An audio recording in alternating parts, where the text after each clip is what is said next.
오늘은 믿음이라는 제목으로 함께 말씀을 나누고자 합니다. 우리는 예수님을 믿는 사람, 즉 그리스도인이죠. 하지만 이 믿음이라는 것이 때로는 애매하게 느껴질 때가 참 많이 있습니다. 내가 사는 모습을 보면 과연 내가 예수님을 믿는 사람인지 의심스러울 때도 있죠. 예수님을 믿는 사람이라면 내가 어떻게 이런 생각을 하고 또 이런 행동을 할 수 있을까? 내가 지금까지 지었던 그 은밀한 죄악들을 지금 당장 이 앞에 몽땅 꺼집어낸다고 한번 생각해 보십시오. 그래서 여기 있는 모두가 나의 추악한 비밀들을 모두 다 알게 된다고 생각해 보십시오. 솔직히 말해서 우리는 모두 하나님이 계시지 않는 것처럼 행동할 때가 참 많이 있습니다. 하나님이 내 모든 죄를 지시고 대신 죽으셨다는 사실을 정말로 100% 믿는다면, 그런 하나님이 나와 항상 함께 하시며 눈동자같이 지켜주시고 또 그 나의 모든 행실을 다 보고 계신다면, 그것을 다 믿는다면, 하나님이 나의 일거수일투족을 지켜보시는 분이시라면 나는 과연 지금까지 해왔던 그 죄악들을 저지를 수 있었을까? 이런 것들을 볼 때 솔직히 우리에겐 믿음이라는 것이 없는 것처럼 느껴질 때가 참 많이 있죠. 그럼 한 가지 질문을 드리겠습니다. 믿음이라는 것이 과연 어떤 것일까요? 무엇일까요? 하나님이 계신지 안 계신지 그것을 의심하지 않는 것이 믿음일까요?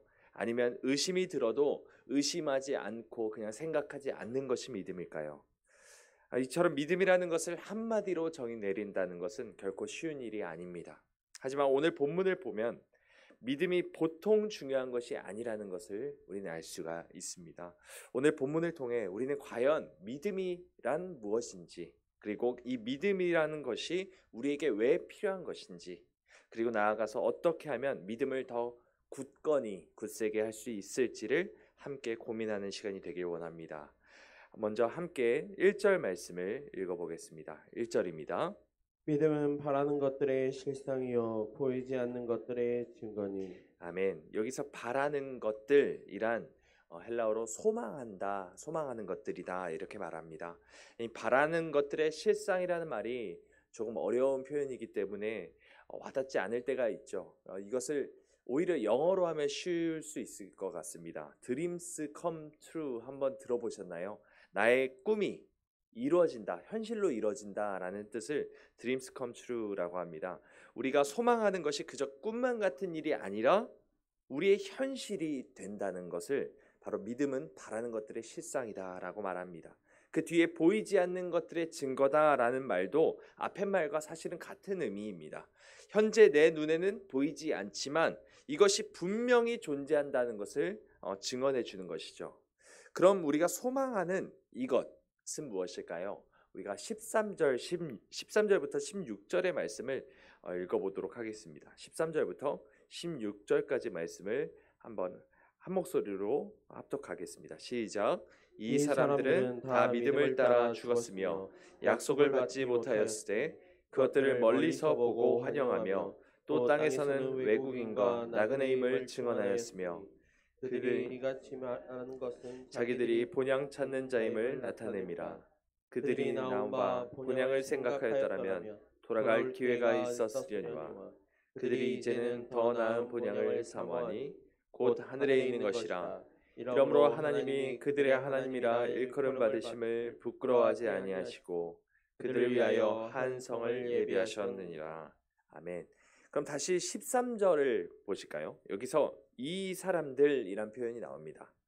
이 사람들이란 앞에 나온 이 믿음의 선조들, 그리고 뒤에 나온 이 13절 앞뒤에 나오는 이 믿음의 선조들을 가리키는데요. 혹시 펜을 가지고 계신다면 자기 성경에 동그라미를 한번 쳐 보셨으면 좋겠습니다. 4절을 보시면 아벨이라고 나오죠. 그리고 5절에는 에녹, 7절에는 또 노아라고 나옵니다. 8절에는 누가 나오죠? 아브라함이 나오죠. 그리고 11절에 사라 이렇게 나옵니다. 4절에 아벨, 5절에 에녹, 7절에 노아, 8절에 아브라함, 11절에 사라. 그리고 이후에도 13절 이후에도 또 모세가 나오고요. 또 여러 인물들이 계속해서 나열되는 것을 볼 수 있습니다. 이 모든 사람들을 가리켜 이 사람들이라고 13절에서 말하고 있는 것이죠. 13절을 다시 한번 보시면 이 사람들은 어떻게 하였습니까? 다 믿음을 따라 죽었으며 약속을 받지 못하였다라고 말하고 있죠. 그리고 또한 그것들을 멀리서 보고 환영했다라고 말합니다. 여러분, 그 중에 한 인물, 4절에 나오는 인물인 아벨을 살펴보길 원합니다. 아벨이 어떤 사람입니까? 형 가인과 함께 제사를 드렸다가 형한테 죽임을 당한 사람이죠. 죽은 이유가 무엇이었죠? 하나님이 아벨의 제사만 받으시고 그 형의 제사는 받지 않으셨다는 이유였습니다. 가인은 시기심과 질투심에 눈이 멀고 맙니다. 그리고는 동생 아벨을 조용히 들판으로 불러 나가서 그렇게 자신의 아우를 돌로 쳐 죽이죠. 아벨은 지금으로 치면은 예배를 열심히 잘 드린 후에 교회에서 나가서 집으로 가던 중에 죽임을 당한 사람입니다. 그런 생각 안 해보셨습니까? 만약 아벨이 예배를 잘 드리지 않았다면, 하나님이 그의 제사를 기뻐하지 않으셨다면 아벨이 가인에게 죽임을 당하는 일은 없지 않았을까요? 아벨은 하나님이 기뻐하시는 뜻대로 살았고 그렇게 예배했다는 이유만으로 죽음을 맞이한 사람입니다. 아벨이 가인보다 더 나쁜 사람이었다면 분명 아벨은 가인에게 죽임을 당하지 않았겠죠. 하지만 아벨은 하나님이 보시기에 착한 사람이었기 때문에, 온전한 사람이었기 때문에, 하나님을 기쁘시게 하는 사람이었기 때문에 죽임을 당했습니다. 분명 아벨은 하나님을 사랑한 사람이었지만 이 세상을 사는 동안 하나님이 약속하신 그 하나님의 나라를 경험한 사람은 아니었습니다. 믿음을 따라 죽었지만 그 약속을 받지 못한 사람이죠. 오히려 자신의 혈육에게 죽임을 당하는 그 지옥 같은 경험을 하며 그 생을 마무리합니다. 아벨은 분명 하나님이 다스리시는 하나님의 나라를 꿈꿨을 것입니다. 하지만 그것이 현실로 온전히 이루어지지는 않았죠. 그가 죽을 때까지 하나님의 나라는 보이는 것처럼 보이지 않았습니다. 예수님을 믿는 사람에게 있어서 이 세상을 살아간다는 것은 이 아벨의 삶처럼 한마디로 말해 애매합니다. 삶은 단순하지가 않죠. 예수님 믿고 교회 다니면 다 잘 되고 교회 안 다니면 다 망하고 이렇지가 않습니다. 정말 애매합니다. 예수님을 믿는데 오히려 더 고생하고 하나님의 존재를 부정하는 사람이 세상에서 더 잘 나가기도 하고 성공하는 삶을 살기도 합니다. 예수님을 믿고 은혜 받으면 뭔가 삶이 아주 크게 달라져서 물질적으로 더 풍성해지고 사람들과의 관계도 다 회복되고 이랬으면 좋겠지만 그렇지 않은 경우도 참 많다는 것입니다. 항상 건강하고 병도 안 걸리고 항상 그렇게 노년의 복까지 다 누리면서 살아갔으면 좋겠는데 삶을 살아가다 보면은 그렇지 않는 경우들이 있다는 것이죠. 하나님이 눈에 보이면 얼마나 심플합니까? 얼마나 단순합니까? 하나님 말씀에 순종하면 다 성공하고 불순종하면 다 실패하고 망하면 얼마나 명확합니까? 하지만 우리의 현실은 그렇지가 않죠. 애매합니다. 그러다 보니까 때때로는 하나님이 정말 계신가? 하나님이 이 세상을 통치하고 계시는 것이 맞는가? 하나님의 나라가 과연 존재하는 것이 맞는가? 막 헷갈리고 의심이 들 때가 간혹 있죠. 그런데 여러분, 이것이 정상입니다. 믿음 좋은 사람은 이런 의심을 안 할까요? 그렇지 않습니다. 어떤 훌륭한 목사님도, 어떤 훌륭한 사람들도, 장로님도, 권사님들도 이런 의심이 들 때가 있죠. 시편 73편은 하나님을 믿는 사람이 이 세상을 살다가 그 믿음이 크게 흔들리는 순간을 시로 지은 것이죠. 함께 1절과 2절 말씀을 읽어보겠습니다. 시작. 하나님이 참으로 이스라엘 중 마음이 정결한 자에게 선을 행하시나 나는 거의 넘어질 뻔하였고 나의 걸음이 미끄러질 뻔하였으니. 아멘. 1절을 보시면 이 시인은 하나님을 믿는 사람임에 틀림이 없죠. 하지만 2절 한번 보십시오. 나는 거의 넘어질 뻔하였고 나의 걸음이 미끄러질 뻔하였다라고 말하고 있습니다. 여기서 넘어진다라는 말은 타락했다라는 말입니다. 그리고 미끄러지다라는 말은 길에서 벗어났다는 것입니다. 여러분, 이 사람은 믿음의 길, 신앙의 길을 가다가 그 길에서 거의 벗어나서 타락할 지경까지 이르렀습니다. 하나님을 믿는 이 사람은 도대체 무엇 때문에 이 모양이 되었을까요? 그 이유가 3절부터 5절에 나옵니다. 3절부터 5절의 말씀 읽겠습니다. 이는 내가 악인의 형통함을 보고 오만한 자를 질투하였음이로다. 그들은 죽을 때에도 고통이 없고 그 힘이 강건하며 사람들이 당하는 고난이 그들에게는 없고 사람들이 당하는 재앙도 그들에게 없느니. 아멘. 이 사람이 믿음의 길에서 이탈하게 될 뻔한 일, 시험에 들어 타락해 버릴 뻔한 일은 바로 악인이 형통하다는 사실입니다. 가인은 하나님이 기뻐하시는 예배를 드리지 않았고 아벨은 반대로 하나님이 기뻐하시는 예배를 드렸습니다. 그랬다면 아벨이 아니라 누가 죽임을 당하는 것이 사실은 맞습니까? 가인이 죽임을 당하는 것이 맞는 것 같은데 아벨이 죽임을 당합니다. 그것도 가인에게 맞아 죽습니다.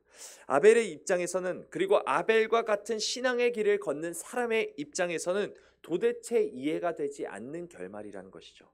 시편 73편 14절부터 16절을 한번 보시겠어요? 여러분의 성경을 한번 찾아보셨으면 좋겠습니다. 시편 73편 14절부터 16절의 내용입니다. 제가 이 성경의 내용이 조금 어려운 듯하여 세번역 성경을 가지고 왔는데요. 여러분의 성경과 한번 비교하면서 들어보셨으면 좋겠습니다. 14절부터 16절의 내용입니다. 하나님, 주님께서는 온종일 나를 괴롭히셨으며 아침마다 나를 벌하셨습니다. 나도 그들처럼 살아야지라고 말했다면 나는 주님의 자녀들을 배신하는 일을 하였을 것입니다. 내가 이 얽힌 문제를 풀어보려고 깊이 생각해 보았으나 그것은 내가 풀기에는 너무나 어려운 문제였습니다. 아멘. 이 시편 73편을 쓴 시인 역시도 아벨의 상황과 마찬가지의 상황이었다는 것이죠. 마치 하나님께서 나를 괴롭히시고 벌하셨다라고 생각될 만큼 이 사람은 극심한 고난과 고통 속에 있었습니다. 16절의 말씀처럼 이 시인은 이 문제에 대한 해답을 찾으려 했습니다. 애써 찾으려 했지만 결국에는 답을 찾지 못했죠. 삶은 이처럼 애매하고 불확실합니다. 믿음의 길을 걷는 사람이라고 다르지 않습니다. 아니, 오히려 더 애매할 때가 있죠. 왜냐하면 그리스도인은 보이지 않는 하나님을 믿고 하나님의 통치하심을 따라 살아가는 사람이기 때문이죠. 눈에 보이지 않는 하나님, 이 하나님을 믿고 성경에 있는 이 내용을 하나님의 말씀으로 믿으면서 내 삶 가운데 그 말씀을 그대로 실천한다는 것. 하나님 같은 것은 없다라고 생각하는 사람들이 우리의 모습을 볼 때 이것이 얼마나 얼빠지고 미련한 사람의 소리처럼 느껴지겠습니까? 사도 바울 역시도 이것이 지혜 있는 자가 헬라인은 이것이 미련한 것과 같다라고 여겨진다고 말했습니다. 그런데 우리 역시도 믿음이 흔들릴 때는 이런 마음이 들 수 있다는 것이죠. 하나님이 정말 계시는 걸까?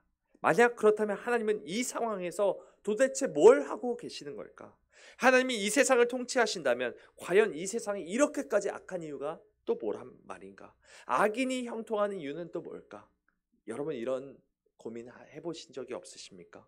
아니, 지금도 이런 고민을 하고 계시지는 않습니까? 이런 의심이 잘못된 것일까요? 그렇지 않습니다. 만약 그렇다면 시편 73편이라는 것은 성경에서 생략되어야 했겠죠. 하지만 시편 73편 역시도 성경의 일부입니다. 하나님을 믿는 사람은 이런 고민을 떠안고 애매함과 불확실함 속에서 하루하루를 버텨가는 존재라는 것이죠. 하지만 하나님을 믿는 사람은 그런 고민 중에서도 하나님을 믿기로 선택합니다. 내 눈에 보이지 않는다고 그것을 없다라고 말하지 못하죠. 하나님이 우리 눈에 보이지 않는다 할지라도 지금까지 내 삶 가운데 경험되어진 하나님의 은혜를 다시 한번 기억하는 것, 이것이 바로 믿음이라는 것입니다. 하나님은 분명 살아계시며 지금도 우리와 함께 계시고 능력 가운데 일하신다는 사실을 믿기로 다짐하는 것, 이것이 바로 믿음입니다. 다시 한번 우리가 본문 말씀 히브리서 11장 13절의 내용을 읽어보겠습니다. 13절입니다. 시작. 이 사람들은 다 믿음을 따라 죽었으며 약속을 받지 못하였으되 그것들을 멀리서 보고 환영하며 또 땅에서는 외국인과 나그네임을 증언하였으니. 아멘. 이처럼 아벨은 믿음을 따라 죽은 사람이었습니다. 이 땅에서는 약속을 받지 못했습니다. 하지만 그 약속이 언젠가 반드시 이루어질 것을 멀리서나마 보고 환영하고 있죠. 하나님 어서 오십시오. 하나님의 나라가 이 땅 가운데 임하길 소망합니다. 이런 소망이 있었던 것입니다. 아벨에게 있어서 이 세상은 잠시 머물다가 가야 할 곳일 뿐 최종 목적지가 아니었습니다. 우리 16절의 내용도 한번 읽어볼까요? 16절입니다. 그들이 이제는 더 나은 본향을 사모하니 곧 하늘에 있는 것이다. 여기까지 읽겠습니다. 아벨은 더 나은 뭘 사모한 사람입니까? 본향을 사모한 사람이었습니다. 더 나은 본향이란 곧 세상보다 더 좋은 집이 있다는 것이죠. 우리는 마치 이 세상을 무한히 살 것처럼 생각하지만 사실은 그렇지가 않죠. 우리는 언젠간 반드시 이 세상을 떠나게 될 것입니다. 이 땅은 우리의 영원한 집이 아닙니다. 여러분, 교회에 오시는 것 편하십니까? 별로 안 편하신가요? 편하십니까? 교회 오시는 거? 이 예배당을 마치 아버지 집이라 생각하시고 또 아버지 집을 내 집이라고 생각하고 계시나요? 하지만 아무리 교회를 편한 장소다 말하지만 내 집보다 편하지는 못하겠죠. 우리에게 있어서 집이란 나에게 안정감을 주는 그 모든 것을 또 상징하기도 합니다. 내 삶에 평안과 안식을 주는 것, 이것이 나의 집이죠. 밖에서 치열하게 살다 보면 상처도 받고 또 지치기도 합니다. 하지만 그러다가 집에 오면 어떻습니까? 편안히 쉬면서 마음도 기력도 회복합니다. 이것이 바로 집이라는 존재입니다. 내 삶에, 내 마음에, 내 영혼에 참된 평안과 안식을 주는 이 나만의 집은 무엇입니까? 여러분의 집은 혹시 사람입니까? 또는 좋은 직장입니까? 돈입니까? 명예입니까? 나의 친한 벗입니까? 아니면 드라마, 영화 같은 것입니까? 아니죠. 이런 것이 우리의 본질적인 집이 될 수 없습니다. 아벨은 그것을 알았고 그것을 믿었습니다. 그 사실을 믿는 사람은 이 땅에 미련을 두지 않습니다. 하나님을 안 믿는 사람들이 얼마나 이 세상에 미련을 두고 살아가고 있습니까? 요즘은 영어 유치원 안 보내면 큰일 나는 것처럼 생각하는 학부모들이 참 많습니다. 어렸을 때부터 아이들 선행학습 안 시키면 무슨 큰일이라도 나는 것처럼 생각합니다. 부모님은 부모님대로 어떻게든 아이를 좋은 대학 보내려고 혈안이 돼 있고 학생들은 학생대로 죽어라 공부하는 세상이 이 세상입니다.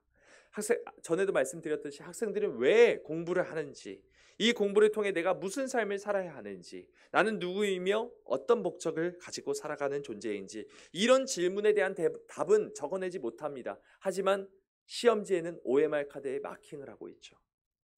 공부하는 이유가 좋은 대학 가는 것이고, 좋은 대학 가는 것이 세상에서 상류층으로 가는 길이고, 또 그렇게 상류층으로 올라가 안정적인 삶을 살게 되면 다 된 것입니까?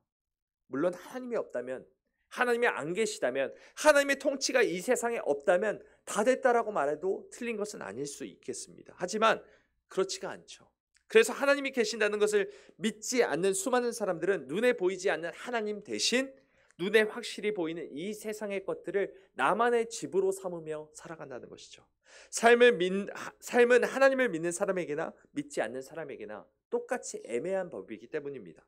그러다 보니 하나님을 믿지 않는 사람들, 하나님을 인정하지 않는 사람들, 하나님의 통치하심을 인정하지 않는 사람들은 그 애매한 것을 해소하기 위해 공부에 매달리기도 하고 승진에 매달리기도 하고 돈에 매달리기도 하고 사람에 매달리는 것입니다. 하지만 여러분, 하나님 계시잖아요. 하나님 살아계시잖아요. 지금도 우리와 함께 계시고 우리에게 말씀하고 계시지 않습니까? 이런 삶은 아무 의미도 아무 가치도 없는 것이라고, 진짜는 이런 것이 아니라고 지금 우리에게 외치고 계시지 않습니까? 더 나은 본향, 더 나은 집은 따로 있습니다. 이 세상이 아니라 하나님이 예비하신 그분의 나라, 곧 하나님의 나라에서 하나님과 함께 영원히 사는 것을 소망하는 사람은 세상 사람과 다른 선택을 합니다. 믿음의 결정을 내립니다. 겉으로 보기에는 좀 미련해 보여도 하나님의 말씀대로 사는 그 뚝심과 고집이 있습니다. 그 고집을 꺾지 않기 위해 죽음도 무릅쓰는 사람이 바로 믿음의 사람 아닙니까? 죄로 가득한 세상, 약삭빠르게 잔머리 굴리며 자기 이득을 챙겨야 살아남는 이 정글과 같은 이 세상을 마치 하나님의 나라처럼 여기며 살아가는 사람이 믿음의 사람입니다. 이 세상은 하나님의 나라 그 자체는 아닙니다. 하지만 마치 하나님의 나라처럼 여기며 누가 뭐라 해도, 누가 어떤 불법을 저질러도, 누가 어떤 욕심을 악착같이 부리면서 자기 자신을 위해 살아간다 할지라도 믿음의 사람은 나 자신을 위해 살아가지 않고 남을 위해 살아갑니다. 이것이 바로 믿음이죠. 믿음은 바라는 것들의 실상이요 보이지 않는 것들의 증거니, 우리가 바라는 더 나은 본향 곧 하나님의 나라는 실체가 되어서 우리 눈앞에 분명히 다가오게 될 것입니다. 지금 당장은 우리 눈앞에 보이지 않는다 할지라도 반드시 언젠가 우리 앞에 현실로 다가오게 될 것입니다. 함께 6절 말씀을 읽고 말씀을 마치길 원합니다. 6절입니다. 시작. 믿음이 없이는 하나님을 기쁘시게 하지 못하나니 하나님께 나아가는 자는 반드시 그가 계신 것과 또한 그가 자기를 찾는 자들에게 상 주시는 이심을 믿어야 할지니라. 아멘. 사랑하는 성도 여러분, 우리는 모두 믿기를 원합니다. 하나님이 계시다는 사실, 하나님을 찾는 자들에게 상을 주신다는 그 사실을 믿기를 원합니다. 하나님은 계십니다. 하나님은 지금도 하나님을 찾는 자들을 찾고 계십니다. 하나님은 그런 믿음의 사람을 그냥 방치하시지 않습니다. 하나님은 분명 그 사람에게 놀라운 하나님의 나라의 그 상급을 예비하고 계십니다. 믿음이 없이는 하나님을 기쁘시게 하지 못하나니, 믿음을 가진 자만이 하나님을 기쁘시게 하는 사람임을 우리가 기억하며 날마다 우리에게 믿음 주시기를 간구하고, 우리 모두가 끝까지 믿음이 잃지 않고 오히려 날마다 믿음이 더욱 굳세어져서 하나님을 미소 짓게 하며 하나님을 행복하시게 만드는 영광의 찬송이 다 되시기를 주님의 이름으로 소망합니다. 아멘. 기도하시겠습니다.